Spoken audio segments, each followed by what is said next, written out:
حضرت امام حسن سے آ کے وظیفہ پوچھا، اس شخص نے کہا حضور اولاد کوئی نہیں تو وظیفہ بتائے، تو آپ نے فرمایا استغفار پڑھا کر، کیا کر؟ اس نے کہا ٹھیک ہے۔ تو حضور پھر میں دوبارہ کب آؤں؟ تو امام حسن کہنے لگے بے اولاد ہے نا تو، استغفار کا وظیفہ بتایا نا؟ کہا۔ فرمانے لگے اب اس وقت آنا جب اللہ تجھے 10 بیٹے عطا کرے گا۔ کتنے؟ 2 4 نہیں، 10 ہی کہہ دیے۔ تو حضرت امیر معاویہ رضی اللہ تعالیٰ دیکھا، کہنے لگے حسن اتنا بڑا دعویٰ؟ آپ فرمانے لگے میں نے کہہ دیا نا تو اللہ فضل کرے گا، ہاں اللہ خیر کرے گا، خیر ہو جائے گی۔ وہ شخص کئی سالوں کے بعد آیا، کئی سالوں کے بعد، تو حضرت امیر معاویہ کو بھی ساتھ لایا، کہنے لگا حضور اللہ کے فضل سے اللہ نے 10 بیٹے عطا فرمائے، پورے 10 ہی اللہ نے دیے۔ تو حضرت امیر معاویہ کہنے لگے جناب بات تو آپ کی سچی ہو گئی، پر مجھے بھی بتائیے وظیفہ کہاں سے لیا؟ فرمانے لگے قرآن پاک سے، سورہ نوح کی 10 11 12 آیت پڑھو۔ اللہ فرماتے ہیں تم استغفار پڑھو، میں تمہاری بیٹوں سے بھی مدد کروں گا، مالوں سے بھی مدد کروں گا۔ تو میں نے استغفار بتائی تھی، اور قرآن میرے اللہ کا ہے، رب کا وعدہ جھوٹا ہو سکتا؟ فرمایا 10 بیٹے ملنے تھے، میں نے کہہ جو دیا تھا۔ اور میرے بھائیوں یاد رکھے، استغفار اللہ کی رحمت نازل کر۔ ایک ہوتا ہے خوف، ایک ہوتی ہے خشیت۔ خوف والے لوگ توبہ کرتے ہیں، خشیت والے استغفار کرتے ہیں۔ ایک ہوتا ہے خوف، ایک ہوتی ہے خشیت والے استغفار کرتے ہیں۔ نبی کریم علیہ السلام نے فرمایا میں دن میں 100 مرتبہ استغفار کرتا ہوں، دن میں۔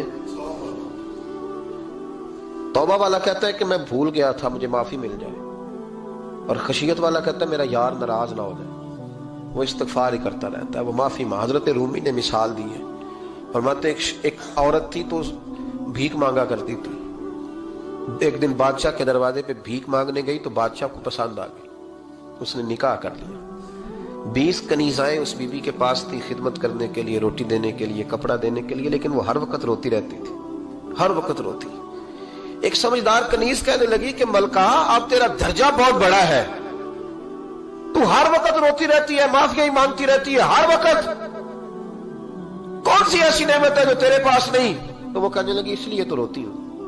کیا مانا؟ کہنے لگی اس لیے روتی ہوں کہ میں اس قابل نہیں تھی جو مجھے مل گیا، کہیں میرے سر کا سائیں ناراض نہ ہو جائے، وہ کہیں بگڑ نہ جائے، مجھے پتا ہے کہ میں کیا تھی اور مجھے کہاں تک پہنچا دیا، میں روتی اس لیے ہوں کہ کبھی کہیں وہ ناراض۔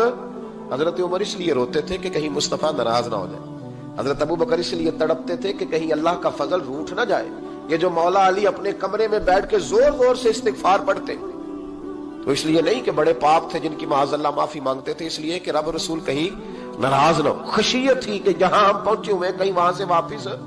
استغفار بندے کی اللہ سے صلح کرا دیتا ہے، بندے کی رب سے صلح ہو جاتی ہے جب استغفار۔ دیکھیں نا بڑی سادی سی بات ہے کہ 2 بھائی ناراض ہو تو بڑا کہتا ہے اس نے میری بے ادبی بڑی کی، تو چھوٹا اگر پاس آ جائے اور پیر پکڑ لے کہ چل یار معاف کر دے، تیرا بھائی نہیں۔ پتہ کیا ہوتا ہے؟ صرف معافی نہیں ملتی، ہاں صرف معافی نہیں، چھوٹے نے بے ادبی کر دی، بڑے کو تکلیف ہوئی، بات جب آگے بڑھی نا تو بڑے نے شکوہ کیا، جب لوگوں نے چھوٹے کو سمجھایا تو چھوٹا جب معافی مانگتا، ادھر دیکھو میری طرف، جب چھوٹا معافی مانگتا ہے نا اٹھ کے جاتا ہے اور بڑے کے پیر پکڑتا ہے تو میرا معاف نہیں کرتا، بڑا رو بھی پڑتا ہے، بڑا رو بھی پڑتا ہے، اور وہ کہتا ہے کہ وہ میں اور تم اماں کے پاس اکٹھے بیٹھتے، ایک باپ کی موٹر سائیکل پہ اکٹھے بیٹھتے، تو تیرا اور میرا رشتہ اتیار تو نے یہ کیوں؟ وہ جو آنسو نکلتے ہیں نا وہ درد ہوتا ہے، وہ کیف ہوتا ہے، وہ سوز ہوتا ہے، وہ لذت ہوتی ہے، وہ پیار ہوتا ہے۔ رب کہتا ہے تو معافی مانگ،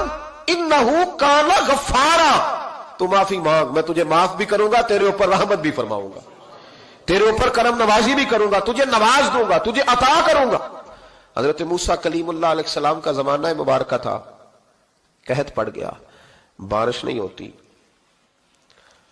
ہم لوگ نا اب تو خیر ہمارے پاکستان میں تو ٹیبل ٹاک ہوتی ہے، ٹاک شو ہوتے ہیں، ہمارے ہاں تو پتہ کیا جاتا ہے کہ بارش ہو کیوں نہیں رہی، پھر اس پہ یہ ہوتا ہے کہ دھواں بڑا چڑھ گیا ہے، حالات بڑے خراب ہیں، فلاں ایسے ہو گیا، قحط کا۔ ہم تو اسباب تلاش کرتے رہتے ہیں نا جی، پھوک بہت زیادہ ہے، فلاں چیز ایسے ہے، فلاں چیز ایسے، ہم تو یہ تلاش کرتے رہتے ہیں۔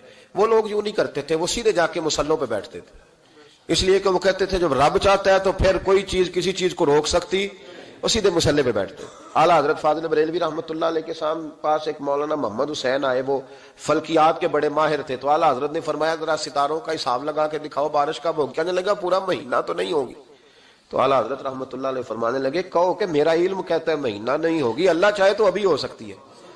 کہنے لگا جی وہ تو ٹھیک ہے پر میرا علم، وہ جیسے روز لوگوں نے پیر نیٹ ٹو شہنشاہ صاحب نہیں کھولے ہوتے کہ بارش کب آئے گی، اور اس کی طرف نہ دیکھ، مصلے پہ بیٹھ، مہربانی کر مصلے پہ بیٹھ، اللہ کی بارگاہ میں حاضر ہو، اس سے معافی مانگ، اسے منا تاکہ وہ رحمت کی بارش۔ کہنے لگا جی میرا علم کہتا ہے۔ تو اعلیٰ حضرت فرمانے لگے پھر وہی بات، تو کہ اللہ چاہے تو بارش ابھی، لیکن یہ جو اڑ گئے ہیں نا بیچارے، یہ اڑ ہی گئے ہیں، یہ جہاں الجھ گئے ہیں وہاں یہ لوگ الجھ گئے، اللہ ہمیں الجھنے سے محفوظ فرمائے۔ تو اعلیٰ حضرت اٹھے تو فرمایا ٹائم کیا ہوا ہے گھڑی پہ؟ کہنے لگا جی 12۔ تو اعلیٰ حضرت نے گھڑی گھمائی، اب کیا بج گیا؟ کہنے لگا 4 بج گئے۔ فرمانے لگے بج گئے نا 4؟ کہنے لگا جی آپ نے گھڑی گھما جو دی ہے۔ فرمانے لگے اللہ بھی جب چاہے تو ستارے گھما دیتا ہے، اللہ بھی ستارے گھما دیتا ہے بارش۔ کہنے لگا جی وہ تو ٹھیک ہے پر مہینہ نہیں ہو سکتی۔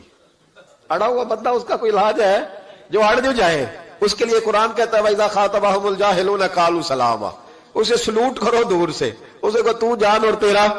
کہنے لگا جی ہو نہیں سکتی پورا مہینہ۔ فرمانے لگے یار تو جا اپنا کام کر۔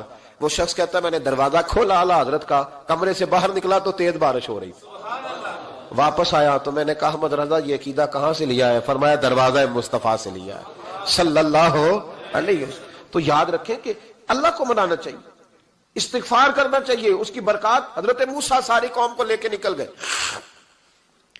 آؤ بھائی میدان میں اللہ کی بارگاہ میں استغفار کریں اور بارش کا سوال کریں، بارش مانگے۔ جب باہر نکلے دیر تک دعائیں ہوتی رہیں تو حضرت موسیٰ علیہ السلام کو رب کریم نے وحی فرمائی کہ موسیٰ آپ کی قوم میں نے ایک شخص ہے جس کو 40 سال ہو گئے نافرمانی کرتے، اس نے رب سے صلح نہیں کی۔ کتنے لوگ ہیں؟ ایک، اور 40 سال سے وہ نافرمان ہے، اس کو مجمع سے نکال دو بارش ہو جائے گی۔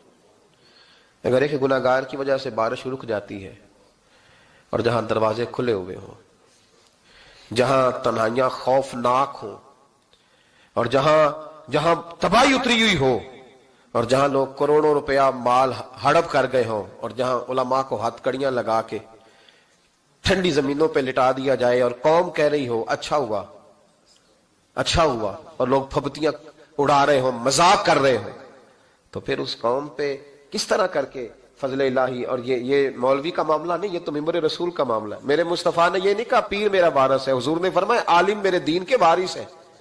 ہاں حضور نے فرمایا جس نے عالم کے چہرے کا دیدار کیا سمجھے میں نے اپنے نبی کی زیارت کی ہے۔ لیکن یہاں تو خیر یہ عنوان نہیں، ورنہ میں اس پر جاتا ہے۔ تو کہا ایک بندہ ہے 40 سال سے اللہ کی نافرمانی کر رہا ہے، وہ اگر نکل جائے تو بارش ہو جائے گی۔ حضرت موسیٰ نے اعلان کر دیا بھی ایک شخص ہے، وہ اگر نکل جائے تو بارش ہو جائے گی۔ پتہ تو ہوتا ہے نا سب کو، مجھے بھی پتہ ہے کہ میں اندر سے کیسا ہوں۔